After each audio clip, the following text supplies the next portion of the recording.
Está fazendo um frio daqueles aqui fora. Por que você não vestiu uma jaqueta e enrolou um cachecol no pescoço? Aí sente seu corpo inteiro arrepiar. Ei, peraí. Você toca seu rosto e ele continua lisinho como sempre. Por que essa parte do corpo não está eriçada? A propósito, por que ficamos arrepiados? Os arrepios acontecem quando sentimos frio ou fortes emoções, como alegria, medo ou tristeza. Às vezes, surgem do nada, sem motivo aparente. Essa reação não é exclusiva dos seres humanos. A maioria dos animais com pelos se eriça em situações de estresse, como resposta de combate ou fuga. Os arrepios levantam os pelos dos bichos para que eles pareçam maiores e mais fortes. Isso também prende o ar e cria uma camada de isolamento contra o frio. Nos humanos, os arrepios são um resquício da evolução e têm essa mesma função de amedrontar os predadores. A única coisa é que as pessoas modernas não são mais tão peludas. É por isso que quando o seu corpo tenta fazer você ficar mais intimidador ou protegê-lo do frio, não dá certo. Por mais que queira, não conseguirá se transformar em uma bola peluda. E por que você tem arrepios emocionais? Quando você sente emoções fortes, sejam elas negativas ou positivas, seu corpo responde a elas. Na maioria das vezes, a respiração fica mais profunda e pesada e há mais atividade elétrica nos músculos abaixo da pele. E isso já é suficiente para que os arrepios apareçam. Cientistas também descobriram que assistir a alguma coisa, como uma cena comovente de um filme, pode causar mais arrepios do que ouvir uma bela música. E como esse mecanismo funciona? Os pelos geralmente emergem da pele em determinado ângulo, e na base de cada um, na parede lateral, existe um músculo bem pequeno chamado de arrector pili.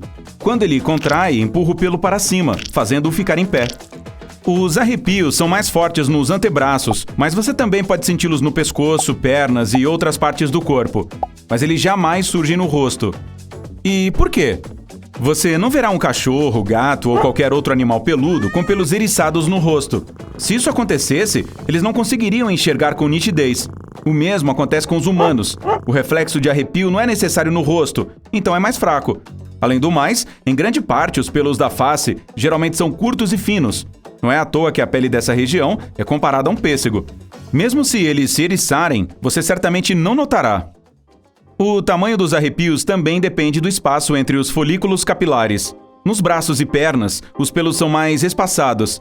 É por isso que os arrepios são mais visíveis nessas regiões.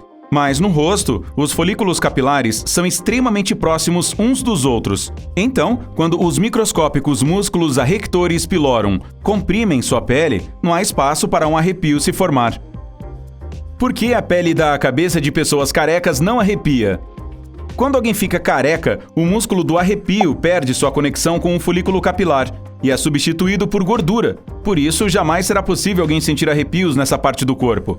Quem é careca certamente jamais voltará a ter cabelos, pois estes não conseguem se regenerar a partir de folículos danificados.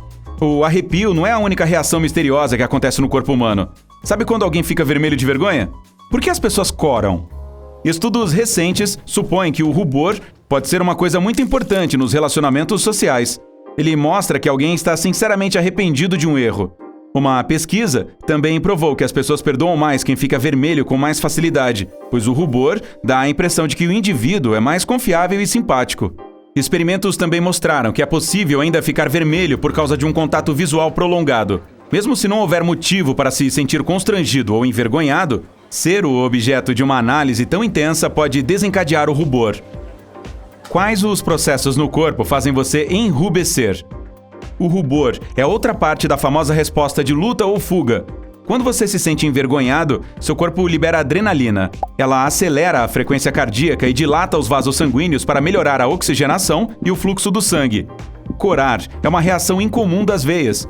É também algo que não se consegue controlar e que geralmente torna uma situação embaraçosa ainda pior. Por que principalmente as bochechas ficam vermelhas quando coramos? As veias do rosto reagem mais a toda essa adrenalina. Essas pequenas veias da pele dilatam. O sangue se acumula ali e as bochechas ficam vermelhas. Em algumas pessoas, essa reação vai além, descendo para o pescoço e às vezes para o peito, mas isso não é muito comum. Se isso acontecesse em outras partes do corpo também, você ficaria totalmente vermelho. Por que algumas pessoas coram mais do que outras? Na maioria dos casos, isso depende do tom de pele. Em pessoas mais claras, o rubor fica mais visível do que nas de pele bronzeada ou mais escura.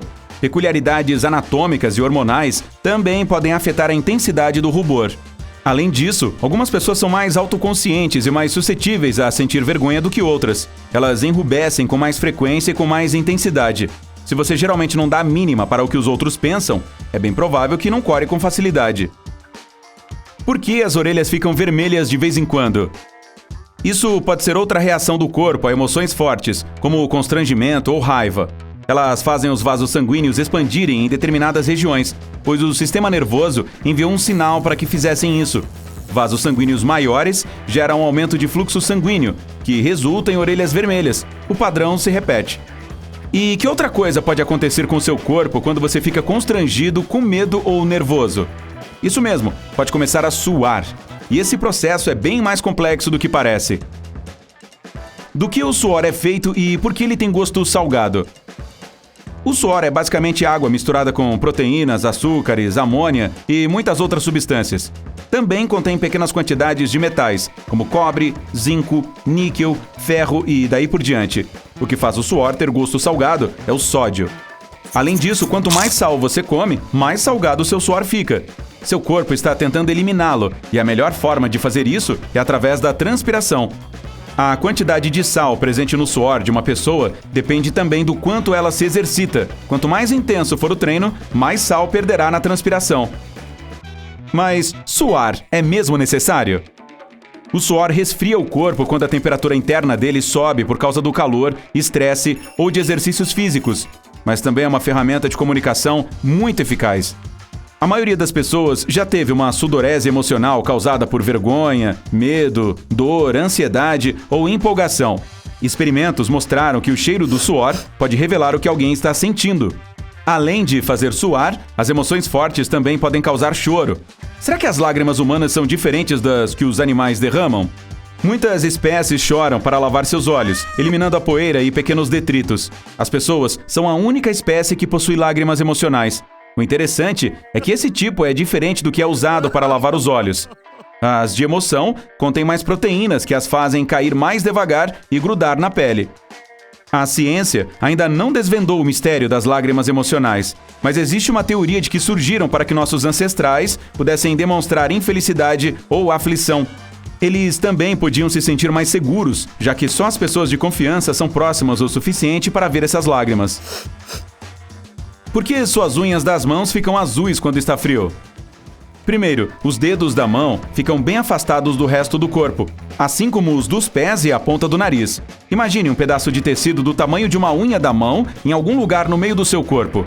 Ele recebe sangue de todos os lados, da esquerda, da direita, de cima e de baixo, mas as pontas dos dedos só recebem o sangue que passa pelas mãos. Quando está frio, pequenos vasos sanguíneos dos dedos, conhecidos como capilares, ficam mais estreitos. Isso impede que o sangue flua livremente. Quando a circulação sanguínea diminui, as pontas dos dedos e as unhas não obtêm oxigênio suficiente. E quanto menos oxigênio o sangue tiver, mais escuro ficará. Na verdade, é vermelho escuro, mas visto através da pele se torna azul. Assim que a pessoa se aquecer de novo, os vasos sanguíneos dilatarão e as unhas voltarão a ter o tom rosado. Ei, se você aprendeu algo novo hoje, curta este vídeo e o compartilhe com um amigo. E aqui estão alguns outros vídeos legais de que eu acho que você vai gostar. Basta clicar à esquerda ou à direita e permanecer no lado incrível da vida.